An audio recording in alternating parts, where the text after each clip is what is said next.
Okay, Assalamu alaikum ji. Over to anatomy now. अच्छा जी, कल तो हमने कर लिया था the applied anatomy of the bone, especially the femur, और hip bone की भी हमने थोड़ी सी की थी, which is required in the lower limb. The rest comes in the pelvis area, वो आप second year में पढ़ेंगे. So there is a special topic जो आज मैं आपको कराना चाहती हूँ. It is about the anastomosis. There are two anastomosis in the region of femur. एक होता है trochanteric anastomosis. As the name shows, trochanteric anastomosis, it is near the trochanters. So ये trochanteric fossa जो होता है उसके पास ये बनता है trochanteric anastomosis. Then there's another cruciate anastomosis. Cruciate anastomosis is formed near the lesser trochanter area. और उसके नीचे there's another anastomosis जो perforating arteries which are branches of profunda femoris artery, which is a big branch of femoral artery. तो उसकी जो perforating arteries हैं उनका anastomosis होता है along with each other. So we have three anastomosis. और इसका question कभी कभी इस तरह आ जाता है कि step ladder anastomosis है, क्योंकि सबसे ऊपर the topmost is the trochanteric anastomosis, then we have the cruciate anastomosis, and this is continuous below or distally with the anastomosis of the perforating arteries. तो हम पहले जैसे आर्टरीज की शुरू करती हूँ, मैं आपको हमेशा बताती हूँ कि आर्टरीज जब आप पढ़ना शुरू करें तो यू शुड ऑलवेज स्टार्ट जो आप करते हैं वो आप ज़रूर अपनी अंडरस्टैंडिंग के लिए you should always start from the aorta या हार्ट के एरिया से शुरू करें. तो फेमोरल आर्टरी जो है कहाँ से आती है, where does it arise from? Aorta जब व्हेन इट गोज डाउन, ये जो आपने पढ़ा था इसको डायफ्राम के hiatus of aorta is the level of T12, then it comes down, और एब्डोमेन में जब आती है the level of L4 it divides into two common iliac artery. ठीक है, ये लेफ्ट कॉमन इलियक है, ये राइट कॉमन इलियक है. अब ये जो कॉमन इलियक आर्टरी है ये डिवाइड कर देती है on each side into external iliac and internal iliac. जो इंटरनल इलियक है वो पेल्विक रीजन्स को सप्लाई करती है, और ये जो एक्सटर्नल इलियक है it goes down and passes under the inguinal ligament, and when it passes under the inguinal ligament the name changes to femoral artery. तो इस तरह ये आपको लिंक पता होना चाहिए कि ये femoral artery आती कहाँ से है. तो एओर्टा है, L4 के लेवल पे दो में डिवाइड हो जाती है, कॉमन इलियक आर्टरी, और कॉमन फिर पेल्विक इनलेट पे डिवाइड होती है into external iliac and internal iliac. External iliac जो है passes under the inguinal ligament and becomes the femoral artery. So this is the region of trochanteric fossa. यहाँ पे बनता है trochanteric anastomosis. हम पढ़ते हैं अभी कि किस किस चीजों से बनता है. Then at the level of lesser trochanter यहाँ पे बनता है cruciate anastomosis. Then it goes down and यहाँ पे perforating जो branches हैं profunda femoris की मैंने आपको बताया, ये ओके ये जो एरिया नीचे प्रोफंडा फिमोरस की जो ब्रांचेस हैं ये आपको नजर आ रही हैं इसमें. So this is the region of trochanteric anastomosis. Here we have the cruciate anastomosis. और ये जो perforating branches है they pass through the adductor magnus and supply the medial, posterior and the lateral part of the thigh के ये पूरा area को supply करती हैं. तो ये एक दूसरे के साथ यू कैन सी कि ये एनास्टोमोस करती जाती है and then they go down. तो लास्ट वाली जो इसकी है देन इट जो लास्ट वाली परफोरेटिंग ब्रांच है वो एनास्टोमोस कर सकती है इसकी फेमोरल के बिल्कुल लोअर पार्ट पे. तो ये एक स्टेप लैडर पैटर्न बन जाता है बिल्कुल नीचे तक एनास्टोमोसिस. तो whenever there is blockage of femoral artery, slow blockage of femoral artery, ये तो मैं आपको हमेशा बताती हूँ कि collateral circulation only works when there is slow blockage. अगर sudden blockage होती है एम्बुलस से तो collateral circulation is not that well developed, क्योंकि जो collateral circulations होती है हमेशा the arteries are not patent. They become patent as the closure occurs. जैसे एथेरोस्क्लेरोसिस में आहिस्ता आहिस्ता प्लाक्स बनते हैं, क्लोजर होना शुरू हो जाता है, आर्टरीज की ब्लॉकेज होनी शुरू हो जाती है. तो जैसे जैसे वो ब्लॉकेज होती जाती है कोलैटरल सर्कुलेशन जो है वो इसकी आर्टरीज जो है वो पेटेंट होना शुरू हो जाती हैं, दे ओपन अप. और कोलैटरल सर्कुलेशन जब ओपन अप हो जाती है तो फिर ब्लॉकेज हो भी जाती है, कोलैटरल सर्कुलेशन से लोअर लिम्ब में ब्लड पहुंच जाता है। So this is another picture जो आपको नजर आ रही है, प्रोफंडा फेमोरस आर्टरी है और इसकी परफोरेटिंग ब्रांचेस हैं और ये डक्टर मैग्नस के थ्रू गुजर रही हैं और ये सारे एरिया को सप्लाई करती हैं। तो हम पढ़ते हैं सबसे पहले trochanteric anastomosis located near the trochanteric fossa. Arteries which take part are deep branch of superior gluteal artery. अब superior gluteal artery जो है वो किसकी ब्रांच है? जो इंटरनल इलियक मैंने आपको बताया था, internal iliac goes into the pelvic region. Pelvic region में जाती है तो वहां पे it divides into anterior and posterior division. तो posterior division of internal iliac artery या खाली इंटरनल इलियक आर्टरी भी आप याद रखें तो इट इज गुड इनफ। तो deep branch of superior gluteal artery, ascending branch of medial circumflex and ascending branch of lateral circumflex। ये मैं आपको दिखाती हूँ कि ये देखिए ये lateral circumflex है और ये medial circumflex है, यहाँ पे anastomosis बन रहा है। So they have to send their ascending branches in this area। तो ascending branches यहाँ पे भेजेंगी, medial and lateral circumflex artery यहाँ पे आ जाएगी। superior gluteal is at the level of the gluteal region, यहाँ से वो अपनी descending branch भेजेगी। ठीक है, तो ये तो हो गई 3 आपकी ब्रांचेस। जो चौथी है वो inferior gluteal artery है। तो ट्रोकेंटेरिक एनास्टोमोसिस में superior gluteal artery also takes part and inferior gluteal artery also takes part and medial and lateral circumflex जो आर्टरीज हैं उनकी असेंडिंग ब्रांचेस हैं, ये आप याद रखें। उसके बाद आ जाता है क्रूशिएट एनास्टोमोसिस। क्रूशिएट एनास्टोमोसिस मैंने आपको बताया, this forms in the region of lesser trochanter. अच्छा, अब यहाँ पे क्या होता है, कौन कौन सी आर्टरीज हैं? इसमें भी इंफीरियर ग्लूटियल आर्टरी, ये थोड़ा सा नीचे है तो यहाँ पे सुपीरियर ग्लूटियल आर्टरी नहीं आएगी। So anastomotic branch of inferior gluteal artery, transverse branch of medial and lateral circumflex femoral artery and ascending branch of perforating artery। अब यहाँ अगर आप देखें इस एरिया में, this is the area of lesser trochanter. तो मीडियल और lateral जो सर्कम्फ्लेक्स फीमोरल है ये तो अपनी ट्रांसवर्स ब्रांच दे देगी, इंफीरियर ग्लूटियल आर्टरी अपनी ब्रांच देगी, ये जो फर्स्ट परफोरेटिंग आर्टरी है ये अपनी असेंडिंग ब्रांच दे देगी। तो ये चारों यहाँ पे बनाएंगी। ट्रोकेंटेरिक में भी 4 थी और ट्रोकेंटेरिक में क्या था, सुपीरियर ग्लूटियल थी और इंफीरियर ग्लूटियल थी और मीडियल लैटरल सर्कम्फ्लेक्स थी। ट्रोकेंटेरिक में या इसमें क्रूशिएट में क्या होगा, मीडियल और लैटरल सर्कम्फ्लेक्स की ट्रांसवर्स ब्रांचेस है, फर्स्ट परफोरेटिंग ऐड हो गई है, इंफीरियर ग्लूटियल वैसी की वैसी है। ठीक है, तो यहाँ पे अगर आप देखें तो ये फर्स्ट परफोरेटिंग है, ये ऊपर जाके एनास्टोमोसिस में it takes part. So we have trochanteric anastomosis located in the region of trochanter fossa. और इसमें क्या होता है, ट्रोकेंटेरिक फॉसा में deep branch of superior gluteal artery. आपको ये याद रखना वैसे तो जरूरी है कि deep branch, but if you write superior gluteal artery only तब भी ठीक है। Superior gluteal artery, branch of superior gluteal artery, ascending branch of medial and lateral circumflex 3 होगी और इंफीरियर ग्लूटियल आर्टरी ये 4 हो गई। क्रूशिएट एनास्टोमोसिस में क्या होता है, लेसर ट्रोकेंटर के एरिया में है और एनास्टोमोटिक ब्रांचेस हैं इंफीरियर ग्लूटियल की, transverse branch of medial circumflex, transverse branch of lateral circumflex, ascending branch of first perforating, क्योंकि फर्स्ट परफोरेटिंग इनके नीचे आती है तो ये अपनी असेंडिंग ब्रांच देगी। उसके नीचे जो परफोरेटिंग आर्टरीज हैं, ये जो आपको नजर आ रही है परफोरेटिंग आर्टरीज, ये क्या करती हैं, फर्स्ट परफोरेटिंग आर्टरी अपनी डिसेंडिंग ब्रांच देगी और सेकंड परफोरेटिंग आर्टरी जो है वो अपनी असेंडिंग ब्रांच देगी। तो ये आपस में इस तरह ज्वाइन होती चली जाती हैं, फर्स्ट और सेकंड और थर्ड, और लास्ट जो है that is the terminal part of the profunda femoris artery. उसकी 4 परफोरेटिंग होती हैं जनरली, जो पहली 3 होती हैं और चौथी जो है that is the terminal part of the artery itself. तो ये सारी जो है अपनी असेंडिंग और डिसेंडिंग ब्रांचेस देती हैं और एक दूसरे के साथ कनेक्ट करती हैं।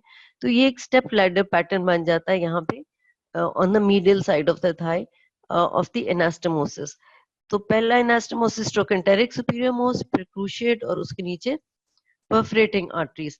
और जब आप नेक्स्ट पढ़ेंगे तो यहाँ पे आप देखेंगे नी के रीजन में जेनिकुलर एनास्टोमोसिस भी बनता है। सो एनास्टोमोसिस जो है थ्रू आउट मीडियल साइड पे फीमोरल जो एरिया है उसमें थ्रू आउट ये एनास्टोमोसिस बनता है। अब इसकी इंपॉर्टेंस क्या है, मैंने अभी आपको बताया कि gradual occlusion of femoral artery, in the gradual occlusion there is a collateral circulation which develops in these anastomosis areas. So क्या होता है ग्रेजुअल, किस चीज में होगी ग्रेजुअल occlusion? एथ्रोस्क्लेरोसिस में. एथ्रोस्क्लेरोसिस क्या होता है? there is accumulation of plaques, deposition of plaques in the tunica media of the arteries. तो अगर femoral artery के अंदर एथ्रोस्क्लेरोसिस हो गया और आहिस्ता आहिस्ता वो प्लाक्स जो है वो डिपॉजिट हो रहे हैं, जब वो प्लाक्स डिपॉजिट होते हैं तो ल्यूमन की जो कैपेसिटी है, जो एरिया है ल्यूमन का, वो कम होना शुरू हो जाता है, डायमीटर उसका कम होता है. तो जैसे जैसे कम होता चला जाता है तो डिस्टल सप्लाई जो है ब्लड की लिम्स में वो कम होती चली जाती है. So this leads to opening up of the collateral circulation. तो कोलैटरल सर्कुलेशन कौन सी थी?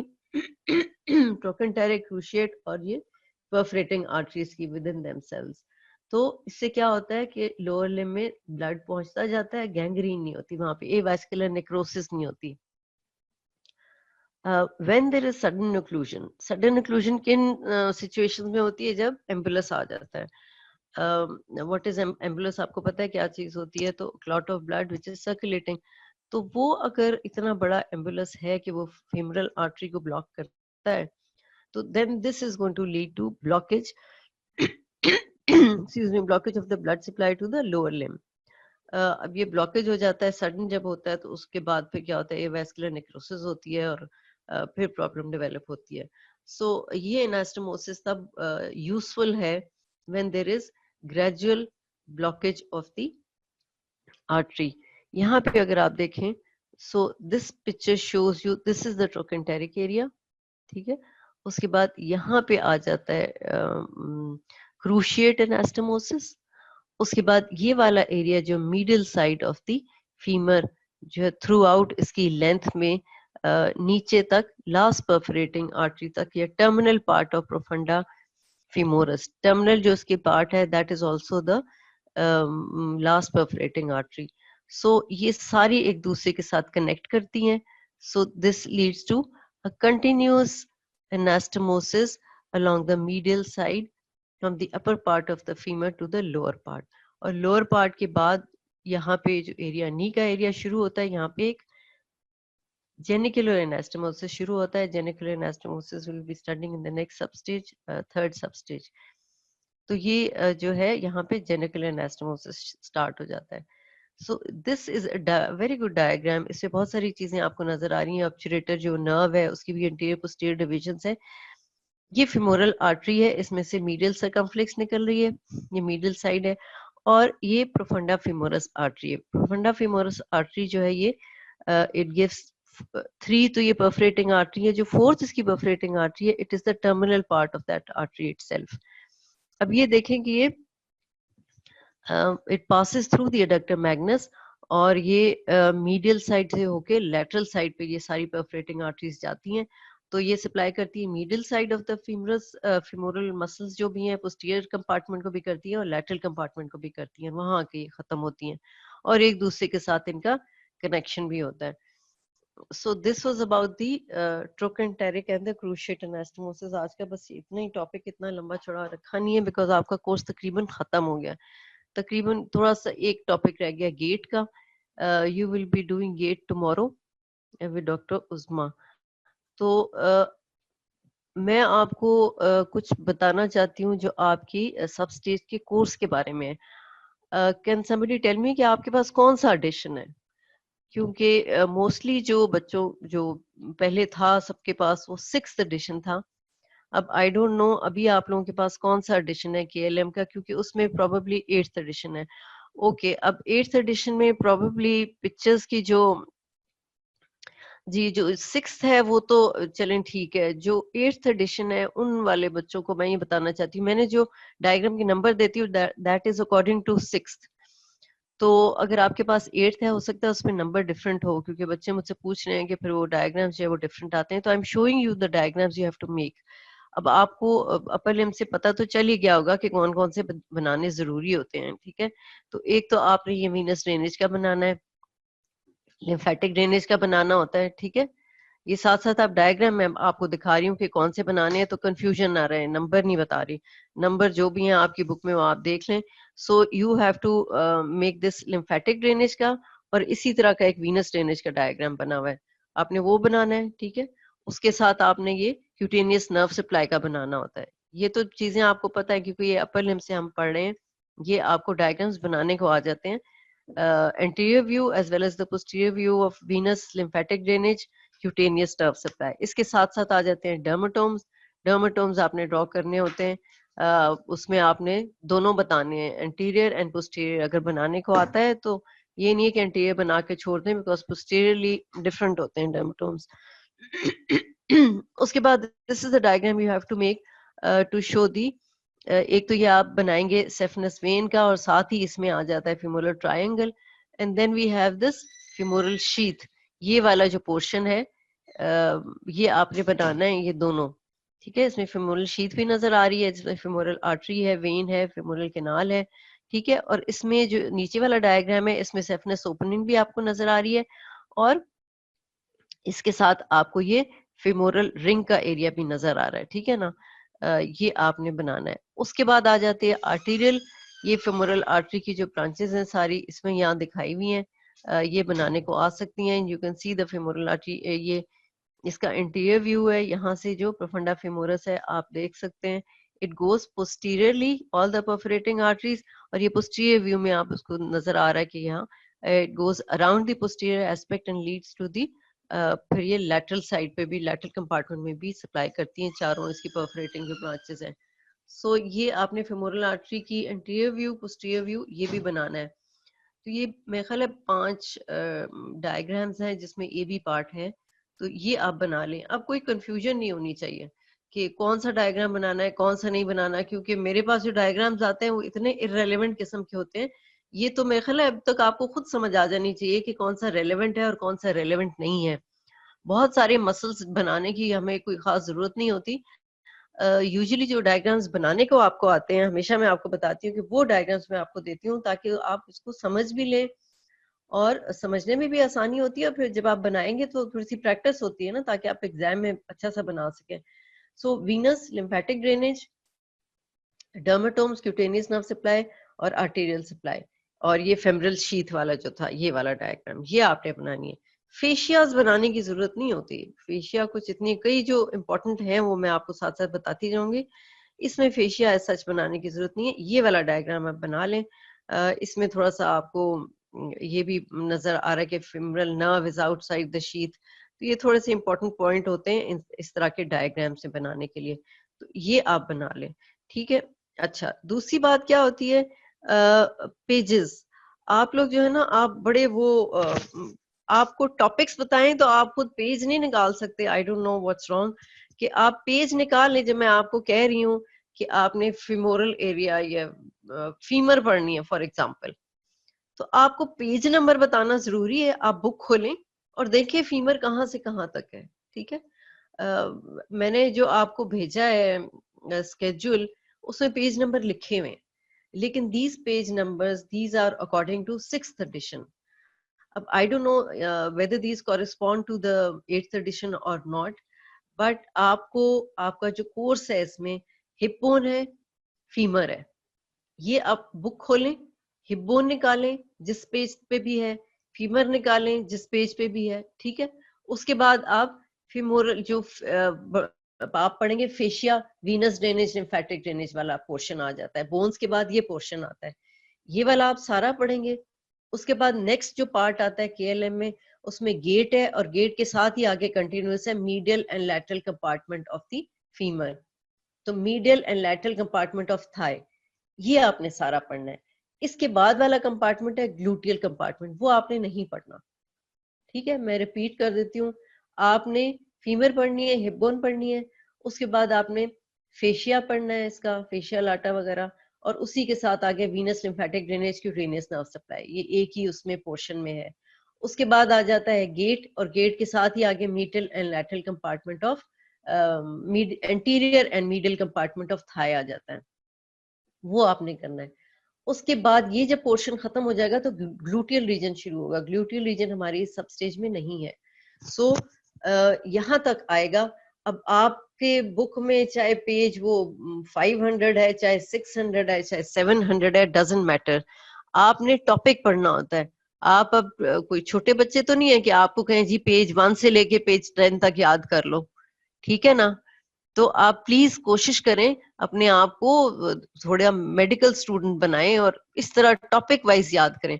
आप अब खोलते तो है ना अपनी बीडी, बीडी में से कुछ बच्चे पढ़ते हैं, उसमें से आप ढूंढते हैं ना टॉपिक कहाँ पे है, तो केएलएम में ढूंढे, इंडेक्स बनाए, आपके सामने पड़ा हुआ है। मैंने आपको पेज नंबर दे दिया, आप पेज नंबर देखते हैं, आपके हो सकता है एडिशन में पेज नंबर डिफरेंट है, तो फाइंड दैट टॉपिक जो भी है जहां पे भी है इंडेक्स में, इतना कोई मुश्किल चीज नहीं है।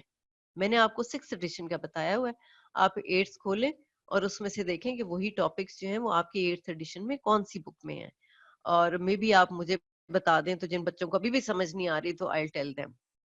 ठीक है, अब समझ आई है इस बात की?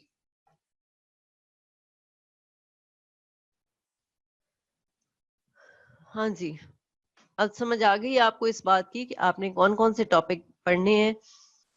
सरगुना को तो समझ आ गया, आई होप बाकियों को भी समझ आ गया है, क्योंकि अच्छे बच्चे जो हैं वो तो काफी कर लेते हैं, उनको समझ भी आ जाती है क्या है, लेकिन जो फिर भी there are so many students जो इतने मुझे इररेलेवेंट डायग्राम्स भेजते हैं कि आई डोंट नो, मुझे होता है कि क्या प्रॉब्लम है, क्यों नहीं आप लोगों को समझ आ रही कि ये क्या करना है और क्या नहीं करना।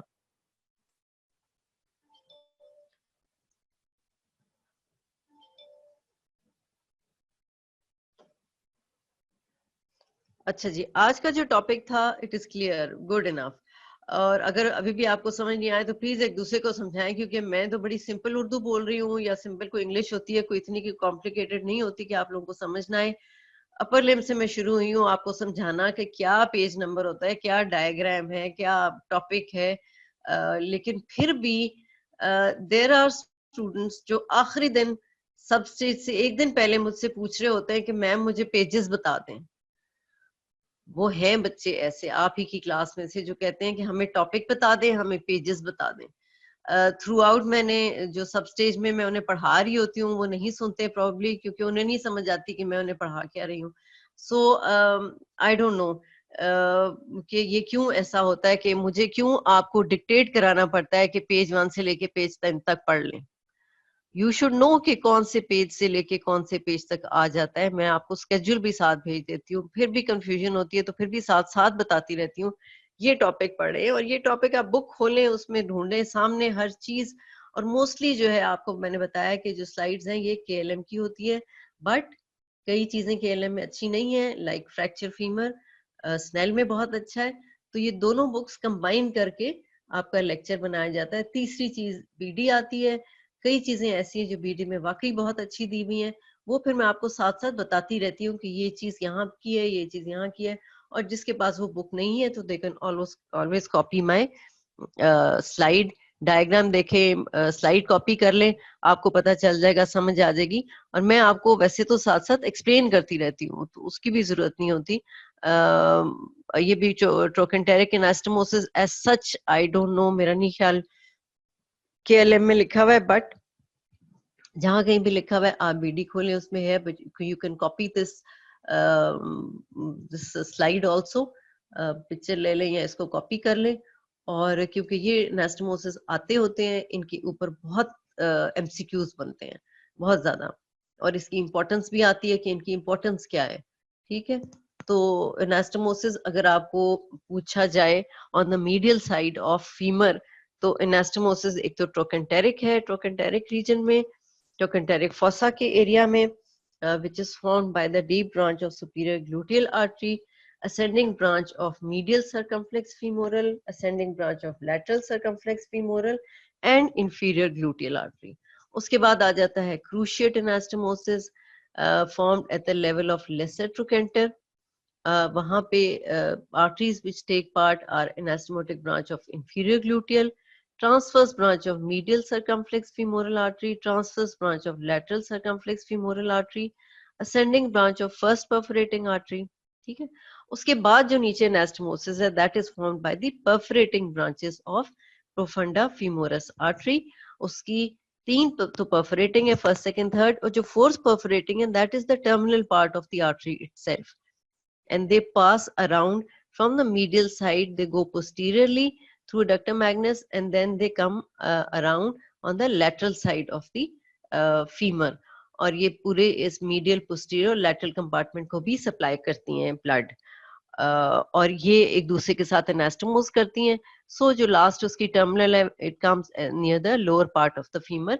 तो फीमर के अपर पार्ट से लेके नीचे तक ये सारा एनास्टोमोटिक एक लैडर बन जाता है, और थ्रू आउट एनास्टोमोसिस चल रही होती है. और इम्पोर्टेंस क्या है एनास्टोमोसिस की?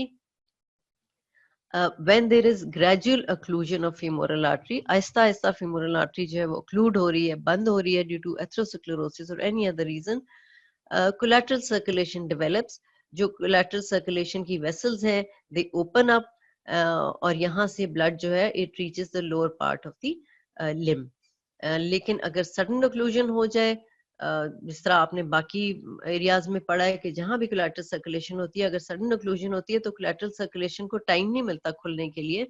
सडन जब ओक्लूजन होती है तो फिर गैंग्रीन हो सकता है, नीचे एवास्कुलर नेक्रोसिस हो जाता है in the area of the supply. तो collateral circulation is only helpful when there is gradual occlusion. अच्छा जी, ये बात होगी. और दूसरा, ये हमेशा मैं आपको बताती हूँ कि जब भी आप आर्टेरियल सप्लाई पढ़ना शुरू करें, समझना शुरू करें, तो उसका कनेक्शन जरूर हार्ट के साथ लेके जाएं कि ठीक है, फीमोरल आर्टरी हम पढ़ तो रहे हैं, लेकिन फीमोरल आर्टरी जो है आ कहाँ से रही है? एक्सटर्नल एलिया की कंटिन्यूएशन है. एक्सटर्नल एलिया कहाँ से आ रही है? कॉमन एलिया से आ रही है. कॉमन एलिया कहाँ से आ रही है? वो एओर्टा से. एओर्टा का आपका कनेक्शन हार्ट के साथ बन जाता है. तो फिर आपको समझ आ जाती है कि एओर्टा है, एब्डोमेन में जब जाती है L4 के लेवल में 2 में डिवाइड हो जाती है, right and left common iliac. Common iliac दोनों साइड पे डिवाइड करेंगे, इंटरनल एंड एक्सटर्नल. यहाँ पे भी internal and external. Internal pelvic area में चली जाएगी, एक्सटर्नल एक्सटर्नली आती है, passes under the inguinal ligament, और when it passes under the inguinal ligament तो उसके बाद जो इसका distal area that is called the femoral artery. और फीमोरल आर्टरी जो है वो यहाँ के अपनी ब्रांचेस देना शुरू कर देती है. इस एरिया में ट्रोकेंटेरिक एनास्टोमोसिस भी बनाती है, यहाँ पे क्रूशिएट एनास्टोमोसिस भी बनाती है, यहाँ पे फिर इस एरिया में परफोरेटिंग आर्टरीज जो है वो अपना एनास्टोमोसिस बना लेती हैं. So this is for today. इसके बाद का कल का लेक्चर गेट है. जो गेट आपने पढ़नी है वो थोड़ा सा है, इतना कोई लंबा चौड़ा नहीं है. इसके बाद we are going to have 2 lectures of revision. तो आप जो चीज या जो टॉपिक आप रिवाइज करना चाहे वो मुझे आप बता दें, ताकि उसकी हम रिवीजन कर लें. एक डॉक्टर उस्मा के पास होगा lecture, she is going to revise जो भी उन्होंने पढ़ाया है.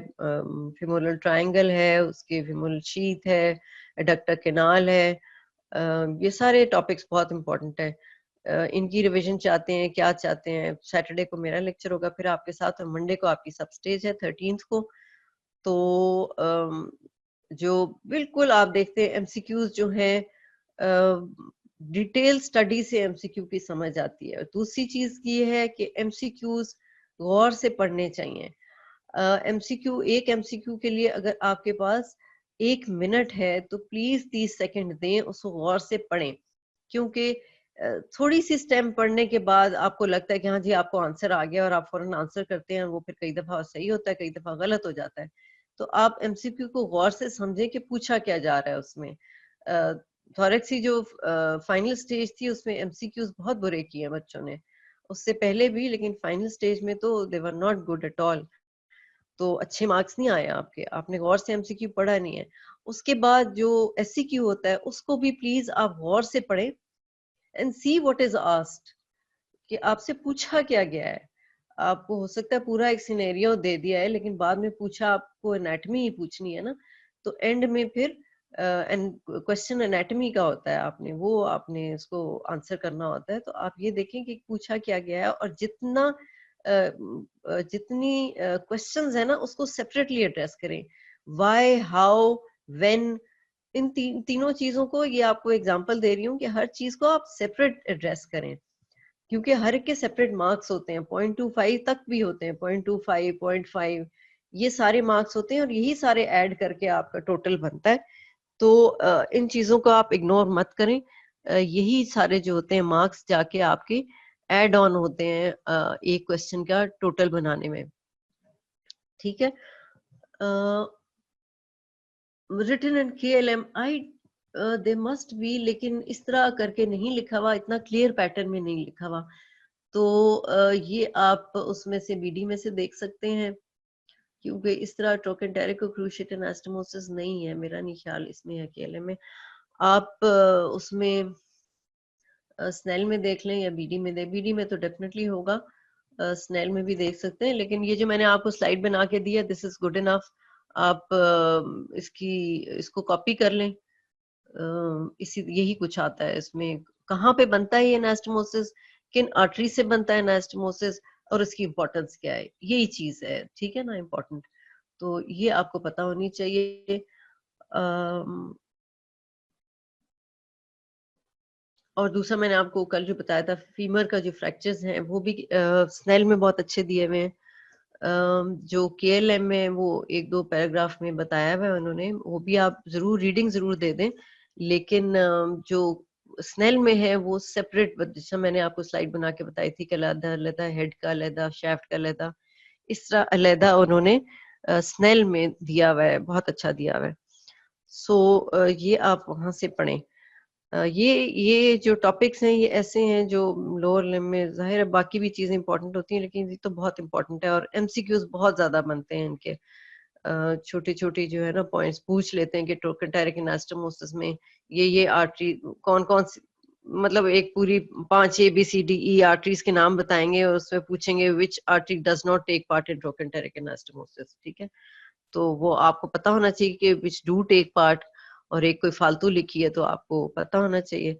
तो ये आप पढ़ेंगे तो आपको याद हो जाएगा। सो आप कल तो आपका गेट का होगा, उसके बाद आप मुझे जो है फिर बता दें कि आपने क्या टॉपिक्स रिवाइज करना चाहते हैं। दूसरा, आपने डायग्राम्स देख लिए हैं, जो भी डायग्राम्स बनाने वाले हैं वो आपने देख लिए ना सारे, venous lymphatic drainage, cutaneous nerve supply, dermatomes, ठीक है। ये तो हर जगह ही होते हैं, ये बनाने आ सकते हैं किसी भी एरिया के। तो ये आप अभी आप फीमेल पढ़ रहे हैं तो इसका थाई का रीजन पढ़ रहे हैं, ये लोअर लिम्ब पढ़ रहे हैं, सॉरी, तो ये पूरे लोअर लिम्ब का आएगा। फेमरल आर्टरी का आपने डायग्राम बनाना है, और ये फेमरल शीथ और का जो था और ट्रायंगल का वो आप बना लें, ये जरूरी है बनाने। बाकी if you want to make you welcome, कोई ऐसा मसला नहीं होता, लेकिन कोशिश करें कि ये वाले जरूर बनाएं। अच्छा, और anything else you want to ask me? आज का जो टॉपिक है बहुत ही छोटा सा था वो, क्योंकि मैं साथ चाह रही थी आपको मैं डायग्राम्स दिखाऊं कि आपने बनाने कौन से, और आपसे थोड़ा सा डिस्कस करेंगे टॉपिक के बारे में। तो अगर किसी की KLM 8th एडिशन है तो प्लीज पेजेस बता दो सबको कि कौन कौन से पेजेस हैं 8th एडिशन में। वीनस और लिम्फेटिक ड्रेनेज से स्टार्ट हो के ये जाते हैं फीमोरल जो थाई का रीजन है वहां तक। मैं आपको बताती हूँ कि जो है आपका, अच्छा जी, KLM के जो पेजेस हैं, बोन्स के जो फीमर और हिप बोन के जो हैं 512 टू 519 और 525 टू 527, ठीक है। इसमें हिप बोन फीमर है और साथ ही आपकी इसकी अप्लाइड एनाटॉमी के नंबर होते हैं। अच्छा, सॉफ्ट पार्ट जो है anterior and medial compartment of Thai है इसमें, और इसके साथ ही आपकी वीनस लिम्फेटिक ड्रेनेज वाला पार्ट है 532 टू 556, 558 टू 562, ठीक है। अगर 8th एडिशन में 695, 96, 98, तो ये जिन बच्चों को अभी भी समझ नहीं आ रही प्लीज ये देख लें, रूज फातिमा ने निकाल दिए हैं। तो ये आप देखें कि आपके जो बुक है 8th एडिशन, उसमें ये 600 में और 700 में ये पेजेस आ रहे हैं, 6th एडिशन में ये 500 में थे। तो ये आप देख लें, 695, 96, 98, 711 एंड 714, ये आप जिनको अभी भी समझ नहीं आ रही कि टॉपिक कैसे निकालने हैं, तो बेटा पता नहीं फिर यहाँ तक आप कैसे पहुंचे मुझे समझ नहीं आती। आप ये टॉपिक्स जो है निकालें, वीनस लिम्फेटिक ड्रेनेज वाला, क्यूटेनियस नर्व सप्लाई वाला पूरा पोर्शन पढ़ना है, anterior medial region of thigh and gate वाला पूरा पोर्शन पढ़ना है, यानी लोअर लिम्ब जहां से शुरू हो रहा है वहां से लेके सिर्फ आपने बोन, सिर्फ फीमर हिप बोन पढ़नी है, बाकी बोन्स अभी छोड़ दें, और बाकी उसके बाद वीनस लिम्फेटिक ड्रेनेज वाला पोर्शन आता है वो सारा पढ़ना है, gate, anterior medial compartment of thigh, यहाँ तक आपने खत्म कर देना है। ग्लूटियल रीजन आता है इसके बाद, वो हम नेक्स्ट सब स्टेज के लिए पढ़ेंगे, ठीक है ना। अब इनकी अप्लाइड एनाटमी वो सारी मैं करवा चुकी हूँ आपको, जो सॉफ्ट टिश्यू वाली अप्लाइड एनाटमी थी, plus we did the applied anatomy of femur and hip bone also. Hip bone की जहां तक आपको रिक्वायर्ड है वो आपकी छोटी छोटी हमने की है। तो ये आपका कोर्स खत्म हो गया है इस सब स्टेज का। नेक्स्ट हम जो करेंगे वो हम करेंगे gluteal region plus the posterior compartment of Thai, तो वो फिर इससे आगे वाला पार्ट है। तो ये आप पेज नंबर्स देख लें, जिसको अभी भी समझ नहीं आ रही कि ये पेज नंबर्स कौन से करने हैं। Anything else for today? आपको ये वाला सिर्फ एनास्टोमोसिस वाला जो है ये पोर्शन रह गया था, आपने फीमोरल आर्टरी सारी पढ़ ली, उसकी ब्रांचेस पढ़ ली। तो ये जो एनास्टोमोटिक पैटर्न है ये तो बहुत जरूरी होता है, क्योंकि एमसीक्यूज आते हैं प्लस जो सिनेरियो आता है कई, वो एनास्टोमोसिस के बीच में आ सकता है। जिस तरह आपने स्कैपुलर एनास्टोमोसिस पढ़ा था, इसी तरह एल्बो का एनास्टोमोसिस पढ़ा था। तो हर जगह जो आप जाएंगे लिम्स में ये एनास्टोमोटिक पैटर्न्स आते हैं, तो ये आपको पढ़ने होते हैं। सो जो टॉपिक्स, कौन से आप टॉपिक्स रिवाइज करना चाहेंगे?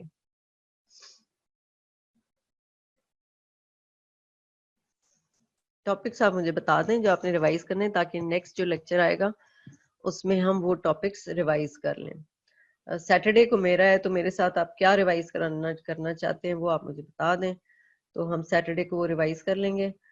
और सैटरडे तक hopefully it has to be made, your substage has to be made before that. आज कल में मैं सबस्टेज बना दूंगी, तो मंडे को आपकी सबस्टेज होगी। और प्लीज सबस्टेज में अभी तक आप कॉपी पेस्ट कर रहे हैं, आप समझते हैं हमें समझ नहीं आ रही। मेरे ख्याल है नेक्स्ट जो आपका लेक्चर होगा ना, उसमें आपको स्क्रीनशॉट्स दिखाऊंगी उनकी, बच्चों की जिन्होंने अच्छे मार्क्स लिए हैं और जिन्होंने अच्छे मार्क्स नहीं लिए हैं। उसमें क्या होता है कि जिन्होंने अच्छे मार्क्स लिए हैं, बड़ा क्लियर उन्होंने लिखा होता है जो पूछा है।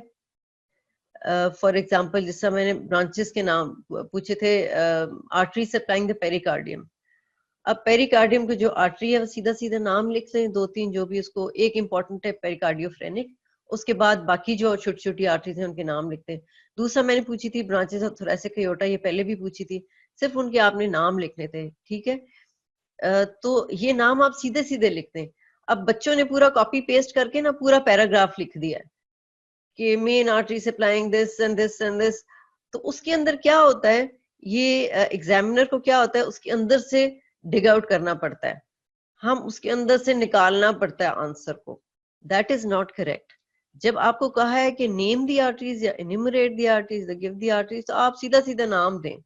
ये नहीं है कि फिर आप पैराग्राफ के बीच में से हमें खुद आंसर निकालना पड़े, एक्सट्रैक्ट करना पड़े। That is not it.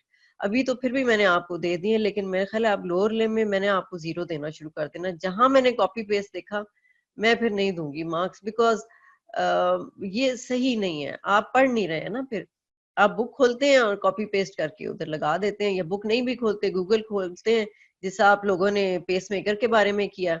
Pace maker आपने खोला और गूगल ने बताया कि इट इज अ डिवाइस, आपने फौरन सबने लिखा, शुरू ही इसी तरह होता है sentence, it is a device. It is not a device भाई, ये तो खैर आपसे पहले डिस्कशन हो चुकी।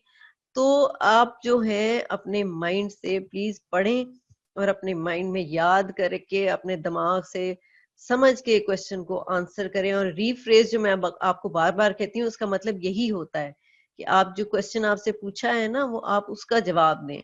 आप वो मत जवाब दें जो बुक ने आपको एक्सप्लेन किया हुआ है, उसका पूरा कॉपी पेस्ट नहीं करना है। आपका क्या ख्याल है? हमें पता नहीं चलता कि कॉपी पेस्ट हुआ हुआ है, सबको पता चलता है कि ये कॉपी पेस्ट हुआ हुआ है। It is not the answer which is required. अब ट्रोकेंटेरिक एनास्टोमोसिस में आपसे पूछ रही हूँ कि which arteries take part in trochanteric anastomosis, where it is located, तो आप ये वाला पोर्शन दे देंगे तो बस इनफ। लोकेटेड कहाँ पे है? ट्रोकेंटेरिक फोसा में, ये आर्टरीज है।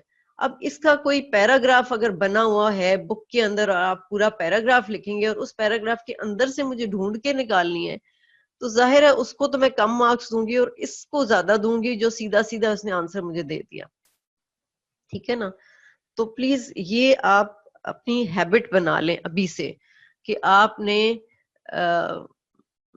इंस्ट्रूमेंट और डिवाइस वटेवर जो भी था, अच्छा जी, हाईएस्ट मार्क्स कितने दे रही हैं आप? हाईएस्ट जिसने सब सही सही लिखा है उसको फुल मार्क्स भी मिले हैं। यही तो चार्म है, ब्यूटी है एससीक्यूज और एमसीक्यूज की। एससीक्यूज में डिफरेंट पार्ट्स होते हैं क्वेश्चन के, ए बी सी डी, जितने भी एग्जामिनर का दिल चाहे वो क्वेश्चन जो बनाता है, और हर एक के अपने पार्ट्स, अपने मार्क्स हैं। ए का 0.5 जितने भी उसकी इंपॉर्टेंस के हिसाब से 1 मार्क है, 2 मार्क है, 0.5 है, 0.25 है। अगर आप उस पार्ट का सही जवाब देते हैं तो आपको पूरे मार्क्स मिलेंगे। तो इसी तरह हर पार्ट का आपने सही जवाब दे दिया तो आपको फुल मार्क्स मिल जाएंगे। जो लॉन्ग ऐसे क्वेश्चंस होते हैं उनमें फुल मार्क्स यूजुअली नहीं मिलते, क्योंकि वो बहुत लेंथी होते हैं और उसमें बहुत सारी चीजें होती हैं, तो फुल मार्क्स कुछ अक्सर नहीं मिल सकते। लेकिन एससीक्यू जो शॉर्ट ऐसे क्वेश्चंस होते हैं उनकी ब्यूटी यही है कि उसमें डिफरेंट पार्ट्स जो होते हैं, हर एक का अपना अपना इसके वैल्यू है, हर एक के अपने मार्क्स हैं। 1 मार्क है, टोटल 5 मार्क्स का होता है, तो 1 मार्क के भी होते हैं, 0.25 के भी क्वेश्चंस होते हैं। आप सही जवाब दें तो आपको पूरे 5 मार्क्स आराम से मिल सकते हैं, और एमसीक्यू में तो मिल ही सकते हैं। तो you can get full marks, इतना कोई मसला नहीं होता। लेकिन आपको जवाब सही लिखना है और टू द पॉइंट जवाब देना है। अगर आप, मैं अब जाऊं, अगर यूएचएस वहां आपके प्रॉफ के पेपर चेक कर रही हूँ और 1000 पेपर है मेरे सामने, और एक ने जो है वो पैराग्राफ के अंदर मुझे उसके ढूंढ ढूंढ के उसमें से आंसर एक्सट्रैक्ट करना पड़ रहा है, तो उसको तो इतने मार्क्स नहीं मिलेंगे as compared to the student जिसने सीधा सीधा आंसर लिख दिया। ठीक है ना? रिफ्रेश करके उसने आंसर दे दिया, हाँ जी ये आपने पूछा था, ये इसका आंसर है। तो ये नहीं है कि आप रट्टा मार लें या कॉपी पेस्ट कर लें उसमें से, दिस इज नॉट इट। आप समझें उसको, और फिर आपकी, आप इतने तो लंबी चौड़ी सब स्टेज होती भी नहीं है, थोड़े पेजेस होते हैं, वो आप करें। और अब तो आपको एनाटॉमी पढ़नी आ जानी चाहिए। अब तो इट्स, ये हमारी लास्ट रीजन है एनाटॉमी का। सब स्टेज हमारी पहली हो जाएगी, उसके बाद 3 और सब स्टेजेस हैं, खत्म, लोअर लिम्ब खत्म हो जाएगा आपका बाय द एंड ऑफ अगस्त। तो आपको उसके बाद देखें अब कब आपका प्रॉफ आता है। एनीवे अच्छा जी, आपने मुझे बताया नहीं कि आप क्या रिवाइज करना चाहेंगे, कौन सी चीज आप रिवाइज करना चाहेंगे अपनी रिवीजन लेक्चर में, मुझे बता दें ताकि हम रिवाइज कर लें उसको।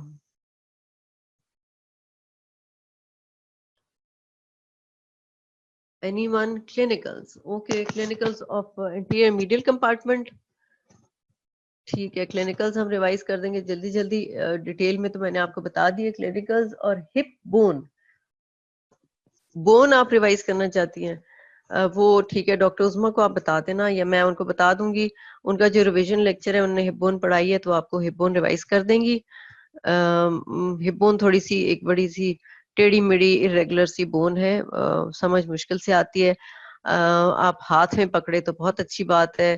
स्केलेटन आपको कहीं से मिल जाए तो जरूर ले लें। मैंने आपको बताया था कि वो पीओपी के भी अब वो मिलते हैं स्केलेटन, छोटे फुल, बड़ा स्केलेटन ना भी लें तो छोटा सा ले लें स्केलेटन, वो मिल जाता है आराम से। अगर आप किसी बड़े ऐसे शहर में जहाँ पे मेडिकल कॉलेज है तो वो मिल जाता है। तो इनकी बोन्स बड़ी अच्छी, उन्होंने मार्किंग शार्किंग से बनाई होती हैं सब, या और कहीं बोन से आपको मिल सकती है, तो बोन लें और हाथ में पकड़ के उसको करें, क्योंकि राइट और लेफ्ट साइड हिप बोन की बड़ी कंफ्यूजिंग होती है। वो आप जरूर पढ़ लें। ठीक है, ये रिवाइज कर लेंगे, क्लिनिकल्स हो गए, हिप बोन हो गया, और ठीक है। जो मैंने टॉपिक्स आपको पढ़ाए हैं उसमें से क्लिनिकल ज्यादा हैं जो आप करना चाहते हैं, we will do that, and we will do the fracture femur also, अगर आप चाहते हैं तो वो भी रिवाइज हो जाएंगे। तो revise for us what, hip bone, okay.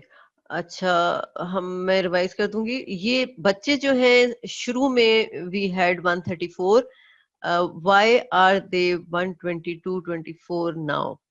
ये बच्चे छोड़ के क्यों चले जाते हैं, ये मुझे समझ नहीं आती। लेक्चर जो है वो एंड तक सारों को अटेंड करना चाहिए। तो आई डोंट नो आपकी जो अटेंडेंस है वो शुरू में लग जाती है या एंड में लगती है, बिकॉज ये तो ठीक बात नहीं है कि आप बीच में से छोड़ के चले जाएं। एंड तक आप you should be present in the lecture. अच्छा, PTCL कनेक्शन इशू करता है। Okay, PTCL is a very bad connection. We had PTCL, मैं आपको बताऊं, पहले हमने वर्ल्ड कॉल ली, वो बहुत बुरी थी। PTCL ली तो दैट वाज हॉरिबल। तो अभी वी हैव ट्रांसफर्ड, अभी तक शुक्र है ट्रांसफर्ड ने अभी तक कोई टचवुड कोई प्रॉब्लम की नहीं है। लेट्स सी, तो अगर आपकी उसमें अगर आ जाता है ट्रांसफर्ड कहीं है तो वो आप लगाएं। बहुत अच्छी अच्छा उसका है, उसकी जो क्या कहते हैं नेट, तो वो हमें कोई इतना प्रॉब्लम दे नहीं रहा। Okay, maybe that's the reason कि आपका कनेक्शन जो है बीच में से खत्म हो जाता है। और आजकल तो लोड शेडिंग भी बहुत हो रही है। मेरा लेक्चर कौन मिस करना चाहता है? ऑफ कोर्स एंड तक आके मेरी कोशिश ये होती है 45 मिनट्स का लेक्चर हो। अभी आपका टॉपिक खत्म हो गया है, टॉपिक्स खत्म हो गए, अब आगे रिवीजन ही करनी है, इसलिए आज का छोटा सा टॉपिक था। वरना ये होता है कि 45 मिनट्स का लेक्चर होता है और बाकी जो है आपके साथ इंटरेक्टिव या क्वेश्चन आंसर का होता है कि क्वेश्चन आंसर बीच में हो जाए, इतना टाइम हमारे पास हो कि मैं आपको बाकी चीजें एक्सप्लेन करूं। और स्पेशली मैं बार बार हर लेक्चर में आपको बताती हूँ कि आपने क्वेश्चन आंसर कैसे करना है। बिकॉज आप लोग FSC से जब आए होते हो, आपको आदत पड़ी होती है रट्टा मारने की और उसी तरह आंसर देने की, बुक की लाइनें लिखने की। तो मैं बार बार फर्स्ट ईयर के स्टूडेंट्स जो होती हैं उनको समझाती हूँ कि आपने आंसर कैसे करना है, क्योंकि आंसर करना ही मैटर करता है। सही आंसर करेंगे तो आपको, जैसा मैंने आपको बताया, आपको फुल मार्क्स मिल सकते हैं। तो आप जो है आंसर करना सीखें, क्वेश्चन को गौर से पढ़ें कि पूछा क्या है और अकॉर्डिंगली आप आंसर करें। ये क्वेश्चन जो आंसरिंग टेक्निक है ना, ये बहुत इंपॉर्टेंट है। FSC में भी आपको सिखाया जाता है ना आंसरिंग टेक्निक क्या है। तो मेडिकल कॉलेज के लिए प्रॉफ पास करने के लिए इसकी अपनी टेक्निक है कि आपने, ठीक है, हेडिंग बनाएं, जैसे आपको सिखाते हैं हेडिंग बनाएं, अंडरलाइन करें, दैट इज गुड इनफ। लेकिन रीफ्रेज करें अपने आंसर को, जो पूछा है उसके हिसाब से लिखें। बुक्स की लाइन नहीं चाहिए होती है, किसी भी एग्जामिनर को नहीं चाहिए होती है, क्योंकि आपके क्वेश्चंस इस तरह नहीं बनते बुक्स की लाइंस के हिसाब से। तो आप उसको, जो आंसर है उसके हिसाब से उसको जवाब दें। दूसरा, हमेशा आपको मैं ये बताती हूँ कि जो डायग्राम है, जहां पूछा है डायग्राम, जहां बोला है डायग्राम बनाने के लिए, वहां डायग्राम बनाएं। अदरवाइज अगर आप डायग्राम बनाते हैं, you are just wasting your time. अगर एक्स्ट्रा टाइम है तो बना लो, वरना you are not getting any extra marks for those diagrams. ठीक है ना? आपको हर क्वेश्चन के पार्ट के अपने मार्क्स हैं। डायग्राम का अगर मार्क नहीं है तो वो बना भी दोगे तो कोई फर्क नहीं पड़ेगा, उसका मार्क नहीं मिलेगा आपको। तो टाइम वेस्ट ना करें। टाइम जो आप का होता है, जो भी काफी टाइम होता है वैसे तो प्रॉफ में, लेकिन ये है कि अपना टाइम जो है उसको आपको पता होना चाहिए कि टाइम मैनेज कैसे करना है। टाइम मैनेजमेंट बहुत इंपॉर्टेंट होती है एग्जाम्स में, कि आप एक क्वेश्चन को बहुत ज्यादा टाइम ना दे दें और बाकियों के लिए थोड़ा रह जाए, और क्वेश्चन को गौर से पढ़ के अकॉर्डिंगली आंसर करें। क्योंकि बहुत सारे बच्चों को आता है सब कुछ, वीनस रे ने जो कि विल डू दैट। बहुत सारे बच्चों को आता है, उनको जवाब देना नहीं आता, उनको समझ नहीं आती कि हमने लिखना कैसे है वो। ठीक है, या फिर पढ़ते नहीं है, आई डोंट नो। वाइवा में भी कई दफा ऐसे होता है, आता है आप लोगों को, आपसे एक्सट्रैक्ट कराना पड़ता है, आपको समझ नहीं आ रही होती कि उसे बताना कैसे है। तो आप कॉन्सेप्ट लेके पढ़ें, समझ के पढ़ें, ये बहुत जरूरी है। क्योंकि एक दफा आप समझ लेते हैं ना टॉपिक को, उसके बाद आप याद कर लें, मेमोराइज कर लें। कई चीजें जाहिर है एनाटॉमी में आपको मेमोराइज करना पड़ता है, नाम नए होते हैं, चीजें नई होती हैं, फैक्ट्स हैं, you have to memorise, no doubt. But understanding के साथ जब आप मेमोराइज करते हैं तो आपको भूलता नहीं है। इसीलिए मैं आपको जैसे ब्लड सप्लाई भी कहीं की भी बताती हूँ तो स्टार्ट में हार्ट से करती हूँ, ताकि आपको समझ आए, हाँ जी ये आर्टरी यहाँ से आ रही है और ये फेमोरल आर्टरी आई कहाँ से है, बनी कहाँ से है। तो ये आपकी अंडरस्टैंडिंग के लिए होता है। ठीक है ना? तो ये अंडरस्टैंड करें टॉपिक्स को और उसके बाद उनको याद करें, ये बहुत जरूरी है। और फिर आंसर जब आप करेंगे तो फिर आपका सही आंसर होगा। तो अब होपफुली फर्स्ट सब स्टेज में फिर कॉपी पेस्ट अगर होगा तो फिर अच्छी बात नहीं है। आप कोशिश करें अपने वर्ड्स में, ठीक है, शायद टाइपिंग स्पीड, आप लोगों की तो टाइपिंग स्पीड अच्छी होनी चाहिए, हमारी एज में शायद टाइपिंग स्पीड इतनी ना हो, लेकिन आपके बच्चे, इस एज के बच्चों की तो सबकी टाइपिंग स्पीड एक्सीलेंट है। इतना आप लोग टाइप करते हो अपने मोबाइल्स पे, तो वो तो मैं अपने बच्चों को देखती हूँ तो फटाफट टाइप कर लेते हैं सब कुछ। मेरी अपनी अब जाहिर है मैं इतना काम करती हूँ उस पे, तो मेरी अपनी टाइपिंग स्पीड बहुत बेहतर हो चुकी है। क्वेश्चन आया हुआ उतना आंसर लिखते हैं, लेकिन अगर की लिखें तो उसमें फुल डिटेल लिखनी होती है।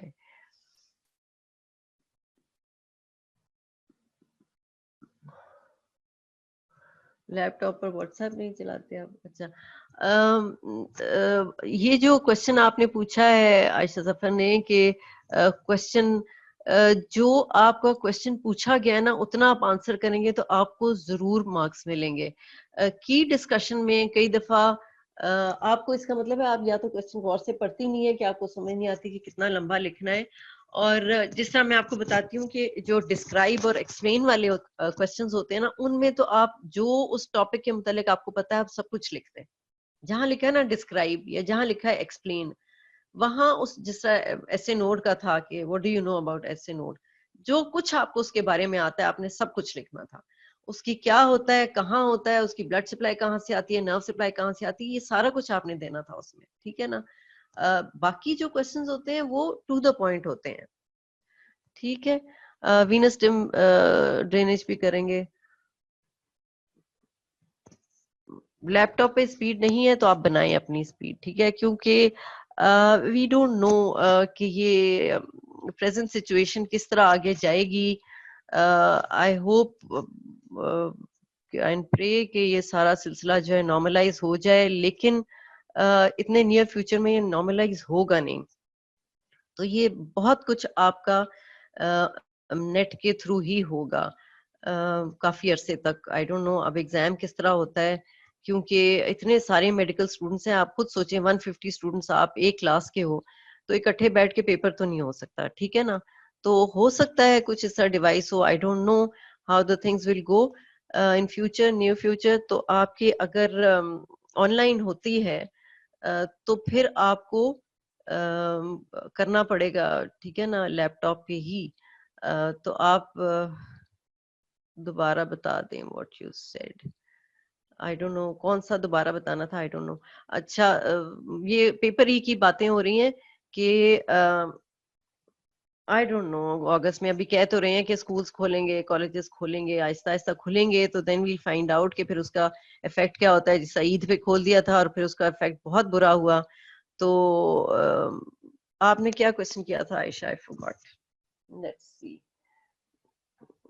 यू आस्क्ड अबाउट, उतना आंसर लिखते हैं तो आपको, हाँ, की डिस्कशन में हो सकता है आपको थोड़ा एक्स्ट्रा बता देते हो, वरना ये है कि जो क्वेश्चन पूछा जाता है ना उसका उतना ही आंसर होता है, और उतना आप लिख दें तो मार्क्स पूरे होते हैं। की डिस्कशन में अगर ज्यादा है तो हो सकता है कि आपको उस क्वेश्चन की समझ ना आई हो, ठीक है, कि कितना लिखना है। लेकिन इसीलिए मैं कहती हूँ कि आप गौर से पढ़ें क्वेश्चन को और देखें कि पूछा क्या है, ठीक है ना। तो अगर जो पूछा आपने बता दिया तो देर इज नो वे कि आपको उसका उसका मार्क्स ना, उसके मार्क्स ना मिले पूरे, ठीक है ना। की डिस्कशन में अगर कई दफा कोई चीज ज्यादा भी लिखी बताई हुई है तो हो सकता है आपकी, आपको समझाने के लिए बताया हो। लेकिन की डिस्कशन में क्या होता है कि कई दफा पेपर में पूरा वो पैराग्राफ की डिस्कशन में लिख देते हैं, लेकिन उसके अंदर वही बात है कि एक्सट्रैक्ट होता है उसमें से जो चीजें, अगर आपने मेन पॉइंट सही लिखे हैं तो आपको फुल मार्क्स मिलेंगे, ठीक है आयशा, आगे समझ। ये जो है कॉलेज का, कॉलेज के हद तक तो ये आपकी प्रैक्टिस होती है, सब स्टेजेस वगैरह होती हैं, ये तो एक नॉर्मल पैटर्न है एनाटमी का। एनाटमी के टेस्ट ही यही होते हैं, और उसके बाद कॉलेज खुलेगा तो आपके रिवीजन टेस्ट होते रहेंगे, तो वो उनमें हर टॉपिक पे फिर आपको क्वेश्चन आ जाता है। तो आप एक आपको प्रैक्टिस हो जाती है कि आपने आंसर किस तरह करना है। जो आपके प्रॉफ में होते हैं क्वेश्चंस, जो चेक कर रहे होते हैं, वो सारे प्रोफेसर होते हैं, एपी होते हैं, प्रोफेसर होते हैं, एसोसिएट लेवल के होते हैं। तो उन्हें पता होता है कि आपने आंसर जो है वो टू द पॉइंट ठीक दे दिया है, जितना पूछा गया है उतना दे दिया है। अगर उतना दिया होता है तो वो आपको जरूर मार्क्स देते हैं, ठीक है ना। वहां पे ऐसे नहीं होता कि आपने बहुत लंबा चौड़ा लिख दिया है या नहीं लिखा तो आपको मार्क्स नहीं मिलेंगे, ये बात नहीं है। मेरा ख्याल है आई थिंक ईशा है वो बच्ची, आई डोंट रिमेम्बर, मेरा ख्याल है ईशा है, मुझे उसका रोल नंबर याद नहीं आ रहा। उसने बड़े अच्छे आंसर्स दिए, टू द पॉइंट आंसर लिखे, उससे कोई कॉपी पेस्ट नहीं था, बहुत अच्छे मार्क्स उसको मिल गए हैं। 2-3 बच्चे हैं इस तरह, जिस तरह इकरा है, उसने भी आपके भी आंसर जो थे वो मेरा ख्याल है टू द पॉइंट थे, आपको अच्छे मार्क्स मिले हैं। I don't know, can you see the SEQ marks when you open? आप खोल के अपने एसईक्यू के मार्क्स देख सकते हैं मूडल पे? You can. सो तो आप अपने एसईक्यू के मार्क्स देख लें इसके अंदर, मूडल के अंदर आपको पता चल जाएगा। मैंने फुल मार्क्स भी दिए हैं बिकॉज वो सारा ठीक लिखा हुआ था, तो you should get full marks, why not. क्योंकि छोटे छोटे जो जहाँ पे क्वेश्चंस होते हैं, पार्ट्स होते हैं, अगर उसका आंसर आप ठीक देख रहे हैं, लिख रहे हैं, तो फिर आप काट ही नहीं सकते मार्क्स ना, तो आपके फुल मार्क्स मिल जाते हैं। तो आप खोलें वो मूडल और अपने मार्क्स देखें कि कितने मार्क्स दिए हुए हैं। गुलफाम ने प्रोबेबली आपने अटेम्प्ट ही नहीं किया, I don't know, you are not there. मुझे कुछ नाम याद रह जाते हैं तो मैं आपसे कर लेती हैं। 8 आउट ऑफ 10 गुड इनफ। कहीं आपने कॉपी पेस्ट किया होगा, ये आई don't no, I don't remember, but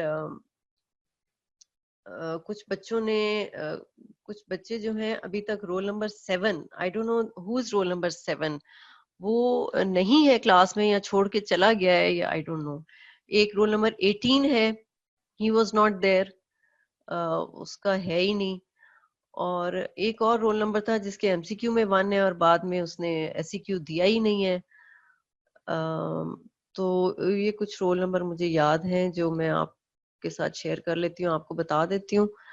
तो कोशिश करें, जो बिहार है आपका, अली, अली ने तो सारा कॉपी पेस्ट किया हुआ था और उसने कोई इतने अच्छे आंसर भी नहीं दिए। Ali, you need to study more, you not studying I think. और बहुत सारे बच्चे हैं इस तरह जिन्होंने सबने कॉपी पेस्ट किया हुआ है, तो अगली सबस्टेज में प्लीज आप ऐसे ना करें, ठीक है। ओके, मेरा ख्याल है आज का हम यहाँ खत्म करते हैं लेक्चर, और फिर रिवीजन लेक्चर जो होगा कल, आपका डॉक्टर उस्मा के साथ लेक्चर है 10 to 11, उसमें आप गेट करेंगे। गेट को इतनी मुश्किल, बड़ी इंटरेस्टिंग सी चीज है गेट, आप पढ़ें जरा उसमें टॉपिक में तो बड़ा मजा आता है कि हाँ जी इंसान चलता कैसे है, उसमें कौन से मसल्स टेक पार्ट, जॉइंट्स और ये वो, उसमें स्टांस फेज है और जो भी है फेजेस हैं, वो आप पढ़ लें, बड़े मजे की है। तो वो आपने करनी है और उसके बाद फिर आगे रिविजन शुरू हो जाएगी। तो वील रिवाइज जो आपने मुझे टॉपिक्स बताए हैं तो हम वो इंशाल्लाह रिवाइज कर लेंगे। Okay, stay home, stay safe, हाफिज, टेक केयर।